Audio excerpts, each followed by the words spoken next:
The fourth chapter of the 1955 Formula One season took place at the legendary Spa-Francorchamps circuit in Belgium.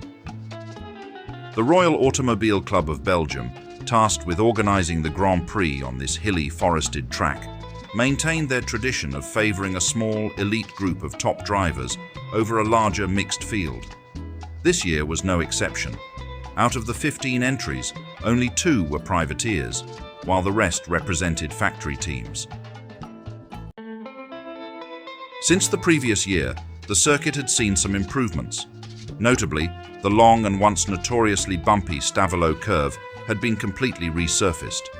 The wide tarmac road was further enhanced with a 12-inch edging of concrete, designed to improve the track's overall condition and racing dynamics. But between the Monaco and Belgian Grand Prix, the famous Indianapolis 500 took place. This legendary race, one of the most dangerous motorsport events in the world, was also part of the Formula One World Championship that year, although it featured almost entirely American drivers and cars. Defending two-time winner Bill Vukovic returned, aiming for an unprecedented third consecutive victory. He quickly established himself as the dominant force, leading nearly the entire race and pulling out a commanding lead by almost a lap. However, disaster struck on lap 57.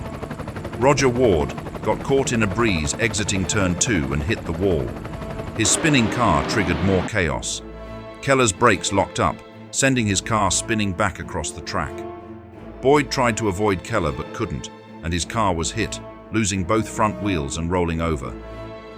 Vukovic, unaware of the unfolding accident, clipped Boyd's car as he came around the bend. His car flew into the air, smashed into a footbridge, and sailed over the retaining wall upside down. It tumbled 15 feet, hitting parked cars and a utility pole before bursting into flames. Vukovic was killed instantly. Having conquered the Indy 500 twice, he tragically lost his life while leading the 1955 race.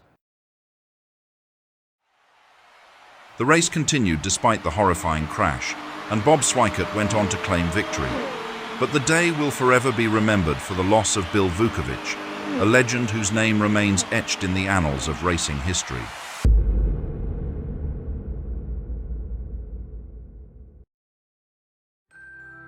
Following the tragic death of Alberto Ascari, the Lancia team found themselves in a difficult and somber position. Although they had initially planned to field 2 entries for the race, only Eugenio Castellotti appeared at Spa. Castellotti had the benefit of 2 cars to test during practice, allowing him to select the better of the 2 for the race. The loss of top drivers had cast a shadow over the season, and it was clear that the shortage of experienced Grand Prix drivers was becoming a pressing issue. In a time when talented drivers were already few and far between, even the most competitive cars were occasionally left idle, unable to participate due to the lack of qualified hands behind the wheel. The Ferrari team found themselves in an uncommon situation at Spa, fielding 3 entries, 4 drivers, and 5 cars. Nino Farina and local favourite Paul Frere were confirmed as starters, but the 3rd seat was still undecided.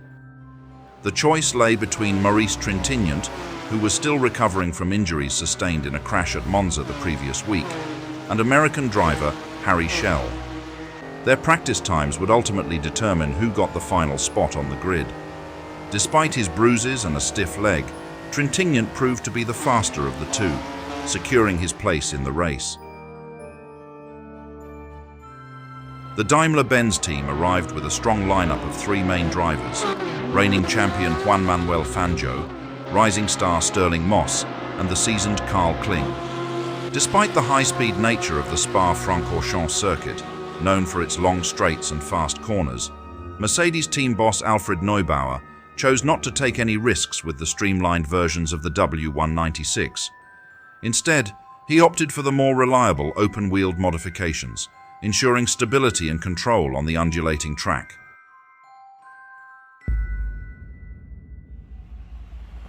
Mesdames et messieurs, bienvenue au Grand Prix de Belgique de 1955, ici sur le magnifique circuit de Spa-Francorchamps. The first day of practice immediately highlighted the dominance of Mercedes' Silver Arrows. with Fangio and Moss proving their superiority over the rest of the field. Fangio wasted no time in showcasing his mastery of Spa, breaking his own track record from the previous year by more than 3 seconds. It seemed as though Mercedes was poised to continue their reign. However, Friday delivered an unexpected twist. Eugenio Castellotti, the young and determined Lancia driver, steadily improved his lap times throughout the session. By the end of the day, Castellotti stunned the paddock, setting the fastest lap and snatching the top spot from the Silver Arrows. It was a significant upset, as the rising Italian talent claimed his first ever pole position in just his 3rd Grand Prix, outpacing Fangio and Moss. Giuseppe Farina delivered a strong performance for Ferrari, securing the 4th fastest time in qualifying. The seasoned Italian felt at ease on the challenging Belgian circuit, managing to outperform Maserati's lead driver Juan, who was equally competitive, but ultimately had to settle for 5th place. Hawthorn endured a frustrating series of mechanical issues throughout the practice sessions. On Thursday, while attempting a fast lap, he struck a pigeon that damaged his radiator, followed by successive failures in the gearbox and clutch over the next 2 days. The final day of practice left Mercedes with no chance to reclaim their position, as rain drenched the Spa circuit, rendering the track too wet for any serious time improvements. Castellotti's remarkable performance was solidified, leaving the German team with an unexpected and frustrating challenge ahead for race day. On race day, the weather is remarkably pleasant, with the air temperature hovering around 25 degrees Celsius and a light breeze wafting through the paddock. This fantastic weather is a welcome surprise, as it is often quite rare to experience such favorable conditions at Spa, known for its unpredictable climate.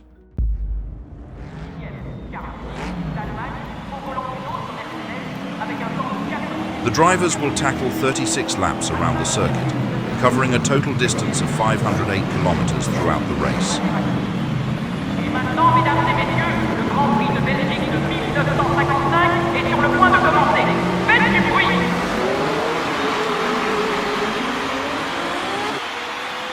Fangio and Castellotti launched off the line together, but the Argentine ace managed to edge ahead, reaching the first corner as the race leader, with the Italian hot on his heels and Moss right behind.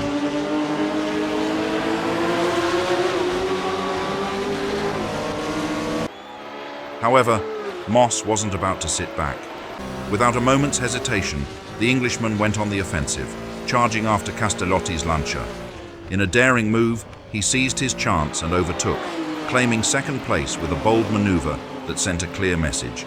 He was here to fight for the win. On the 3rd lap, Farina made his move. Eyeing Kling ahead, he closed the gap and launched a perfectly timed attack. Farina swept past Kling, snatching 4th place and showing the crowd that he was still a force to be reckoned with on the track. Farina was tearing up the competition. He made another bold move at the La Source hairpin, diving down the inside to overtake Castellotti with a perfectly executed maneuver. But the young Lancia driver wasn't ready to surrender just yet. As they powered down the straight, Castellotti launched a swift counterattack, using the raw speed of his car to reclaim the position, regaining the upper hand over the former world champion. Meanwhile, on the same lap, Frère saw his opportunity. With a smooth and calculated move, the Belgian driver overtook Kling, pushing himself up into 5th place. The home crowd roared in approval as their local hero steadily climbed the ranks, showing impressive pace. On the following lap, disaster struck for Bera. As he approached the final turn, a slight mistake sent his Maserati into a wild spin, skidding uncontrollably across the track. Spectators held their breath, but fortunately, the Frenchman emerged unscathed. On lap 7, Kling mounted his comeback. He launched a well-timed attack and reclaimed his position, slipping ahead of Frère once more. It was a skillful move, showing that Kling wasn't ready to give up the fight just yet. Luigi Musso was rapidly closing in from behind, gaining ground with every corner. In a display of sheer pace and aggression, the Italian made quick work of both Kling and Frère, overtaking them both in the span of a single lap. With that daring double pass, Musso surged up to 5th place, leaving his rivals in the dust. Luigi Musso, who finished 8th in the 1954 championship, made a striking impression during his debut season in the World Championship as a Maserati driver. In just 3 Grand Prix, he quickly established himself as a fast and confident competitor, achieving his first podium finish in Spain. This accomplishment not only showcased his potential, but also paved the way for his ongoing journey in Formula One. Returning to the Maserati team this year, Musso brings with him the momentum of his previous success and is eager to build on his promising start. With a year of experience now under his belt, he is focused on enhancing his performance and achieving even better results on the track.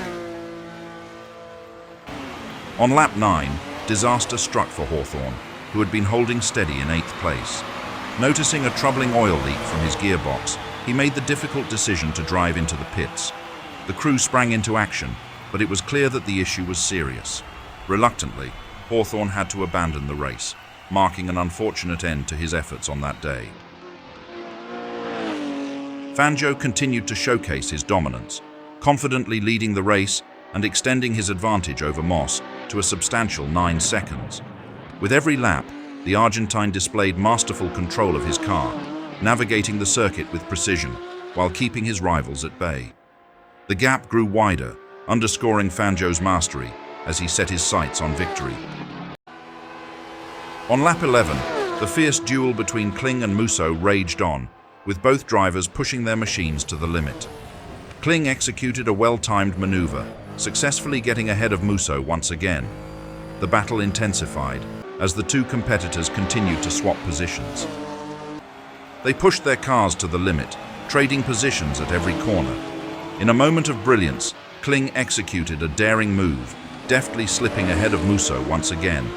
The battle was far from over, and the tension was palpable as both competitors fought fiercely for supremacy.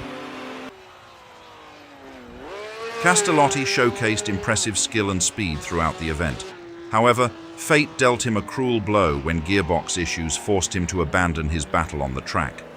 With disappointment settling in, Castellotti realized he had lost his chance to secure a podium finish for the 2nd consecutive Grand Prix, a bitter setback for a promising talent who was eager to make his mark. The dominance of Fangio was undeniable as he sailed through each lap. On lap 18, he turned up the heat, registering the quickest lap of the race with a remarkable time of 4 minutes 20.6.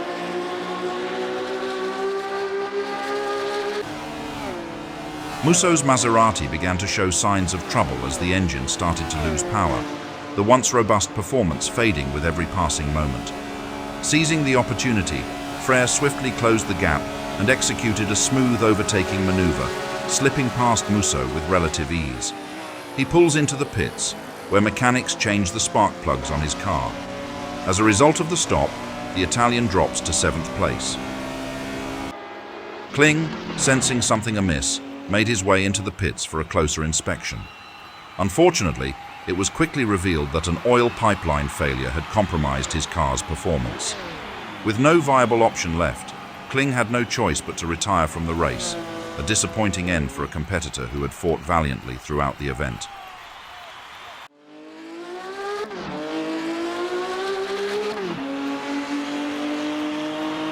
Fangio crossed the finish line first, securing a convincing victory that not only showcased his extraordinary talent, but also allowed him to regain the lead in the championship standings. Right behind him, Moss finished strong, demonstrating resilience. Although he fell short of matching the pace of the Argentine champion, his performance earned the German team their first double of the season. Claiming 3rd place was Farina, who navigated the race with impressive confidence, celebrating his 20th career podium, an achievement that further solidified his legacy in the sport. Local hero Frere crossed the line in 4th, receiving a thunderous ovation from the home crowd, who showed their appreciation for his valiant efforts.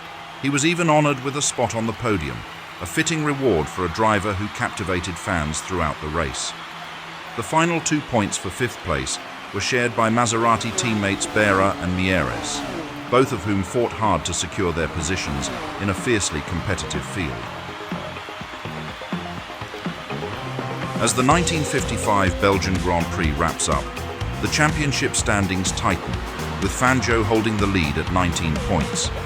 Maurice Trintignant remains a contender in second, while Nano Farina secures third place with 10 1/3 points. As the championship gears up for the Dutch Grand Prix, anticipation is building among fans and drivers alike. Known for its fast straights and challenging corners, the Zandvoort circuit promises to deliver another thrilling chapter in this already intense season.